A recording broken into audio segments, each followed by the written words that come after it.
Hi friends, welcome back to my channel. So we are on the step 5. So here you can see the Apache we have already installed on the from the startup script. So Apache has been installed. Okay, so here we have to configure the Apache home page, right? So you can see we have the index.php file. So you have to call this the MySQL here. Okay, so it is the code. I have taken this code from the one of the website. Even I can post this code on my video. So you can take this code. You just need to update the username and the password of the MySQL. Okay, so here you can see I'm saying the page would be welcome to my cloud SQL, and if the MySQL would be connected, then it will say like the connected successfully, otherwise it will throw the error.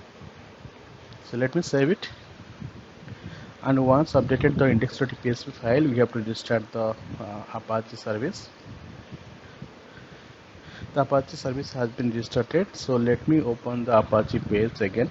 So you can see the MySQL has been connected. Okay, so because the username and the password is correct, so it is connecting the MySQL successfully. So we are getting the message as the connected successfully. If it cannot connect it, it should throw the error. Okay, so thank you so much guys. So we can connect in the next session. Thank you.